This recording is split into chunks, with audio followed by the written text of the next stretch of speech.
अर्जुन ଯେତେବେଳେ ବିଷା ଯୋଗରେ ପଡ଼ିଲେ ସେଥିରୁ ଉଦ୍ଧାର ହେବା ପାଇଁ ସେଇ ସାଙ୍ଗ ସଖା ସାଥୀ ସାରଥୀ ଶ୍ରୀକୃଷ୍ଣକୁ ଗୁରୁ ରୂପରେ ଗ୍ରହଣ କଲେ। ଆଉ ଗୋଟିଏ ପ୍ରାର୍ଥନା କଲେ, ନିଜର କାୟମନ ବାକ୍ୟରେ ଶରଣ ଗଲେ, ସମର୍ପଣ ହେଲେ, ଆଉ ଗୋଟେ ଜିନିଷ ମାଗିଲେ। ଭକ୍ତ ଭଗବାନଙ୍କୁ ମାଗିବା ଉଚିତ, ସନ୍ତାନ ମାନେ ବାପା ମାଙ୍କୁ ମାଗିବା ଉଚିତ, ଶିଷ୍ୟ ଗୁରୁଙ୍କୁ ମାଗିବା ଉଚିତ। କିନ୍ତୁ ଅର୍ଜୁନ କଣ ମାଗିଲେ? ସେ ଶ୍ଲୋକଟି ହଉଛି ଦ୍ୱିତୀୟ ଅଧ୍ୟାୟର 7 ନମ୍ବର ଶ୍ଲୋକ।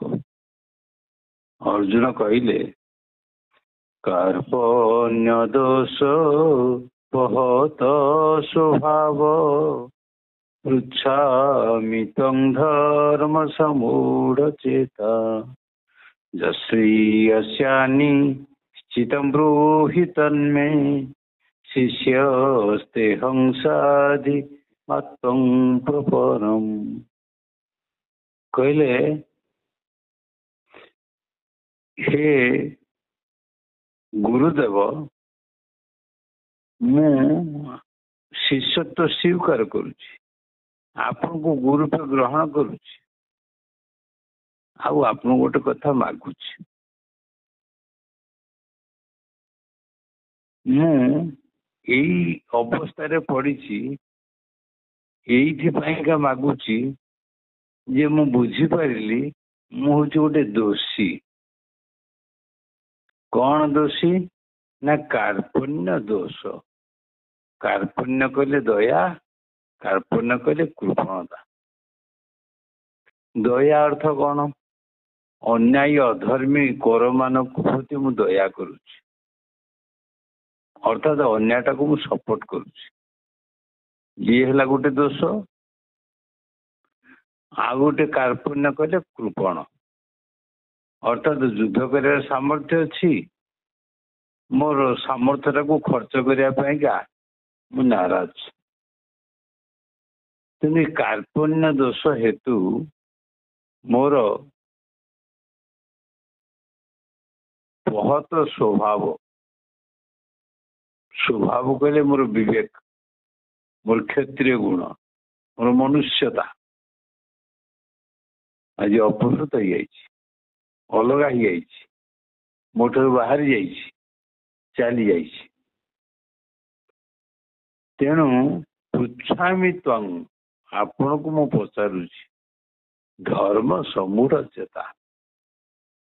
ଧର୍ମ ଅର୍ଥ କର୍ତ୍ତବ୍ୟ।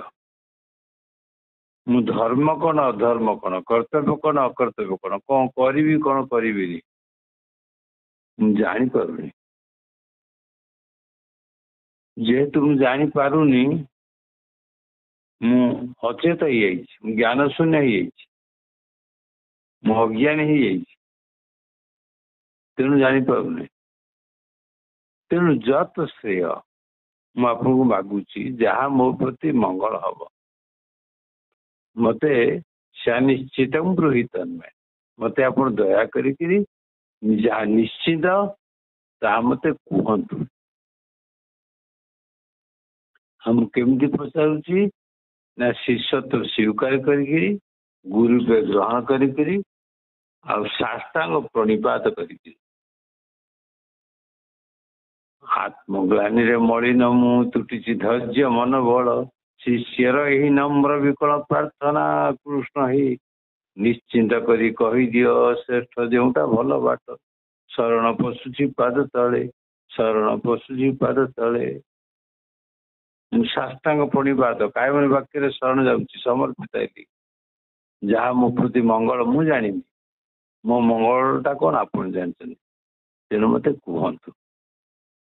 ତାହେଲେ ଅର୍ଜୁନ ନିଜର ମଙ୍ଗଳ ଚାହିଁଲେ, ଗୁରୁ ରୂପେ ଗ୍ରହଣ କଲେ, ଗୁରୁ ଶିଷ୍ୟଙ୍କୁ କଣ ମଙ୍ଗଳ କଥା କହିଥିବେ।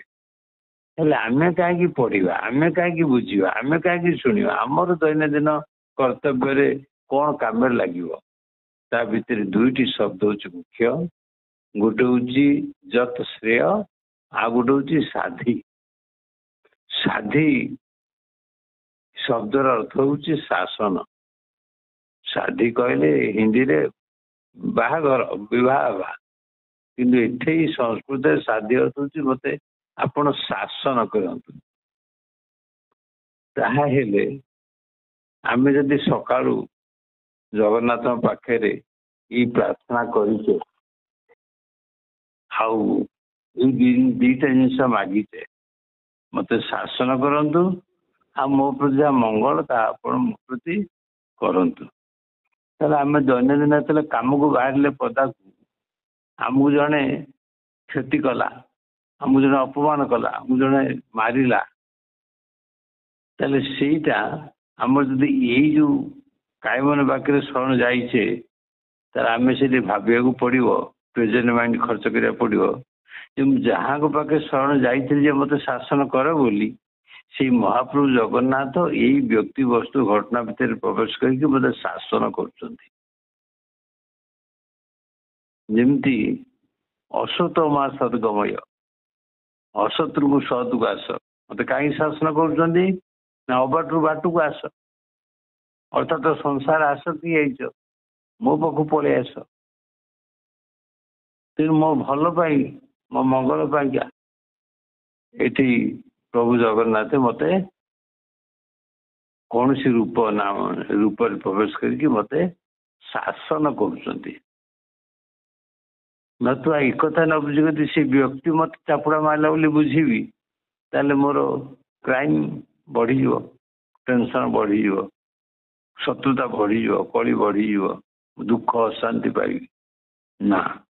मो जो प्रभु पाखे सकाଳେ शरण जाइली शासन कर बोली मागिली से महाप्रभु जगन्नाथ यही नाम रूप ये व्यक्ति वस्तु घटना भितर प्रवेश कर मत शासन कले। आउ मागिली श्रेय मंगल मत आज जी मोर जी उपकार कले मत आज खाया को देले मत किसी अन्न वस्त्र वास साहाଯ୍य कले मोर मंगल कले तेरे से व्यक्ति वस्तु घटना करना मु जहाँ को सकाल प्रार्थना कर मागिली से महाप्रभु जगन्नाथ यही व्यक्ति रूप में प्रवेश करी मोर मत यहाँ देले मोर मंगल कले। तेरे अर्जुन जो यही कथा मागिले आमे जदि प्रतिदिन सकाले यही कथा जगन्नाथ मागिबा ताले जगन्नाथ कौन कहले भगवान कौन कहले श्री श्रीकृष्ण भी जगन्नाथ होती आम जगन्नाथ को पाखे आम यही प्रार्थना करुचे कहले मोपादे शरण पशिछु किंपाई शोचना करुछु अप्राप्य जहा देवंकर ताहा मुदेव इनी कर मुपादे पशी के शरण संसारे पाई कषण।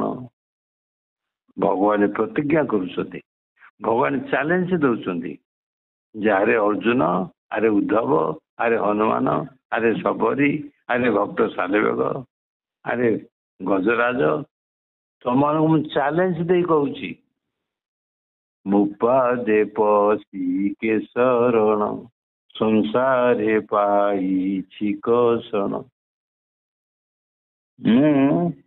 शरण रक्षक भक्त रक्षक प्रतिज्ञा रक्षक मो कमिटमेंट को मु रक्षा करुची रक्षा करी भक्त को जवाब देती तोते विपद बेलू रक्षा करी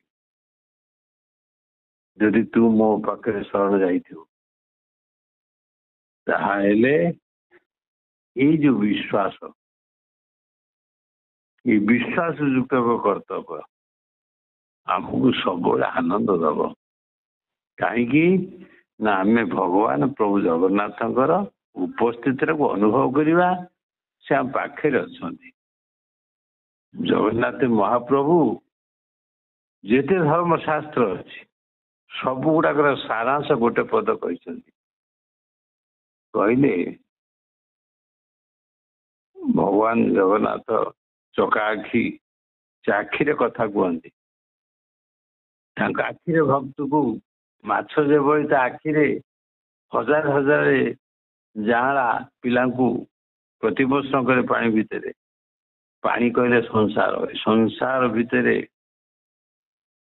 ପ୍ରଭୁ ଜଗନ୍ନାଥ ଚକା ଆଖି, ଆଖିରେ ଭକ୍ତକୁ ଭରଣ ପୋଷଣ କରନ୍ତି। କହିଲେ ଆରେ ତୁ ଯାହା ଭାବୁଛୁ ଠିକ ବୋଲି ତାକୁ କରୁଛୁ ନା ଆଉ ଗୋଟେ କରୁଛୁ? ମୁଁ ଦେଖିବା ପାଇଁକା ଅପଲକ ନୟନରେ ଚାହିଁ ରହିଛି। ମୋ ଆଖି ପଲକ ପକେଇଦେଲେ କାଳେ ତୁ ମତେ ଠକିଦବୁ।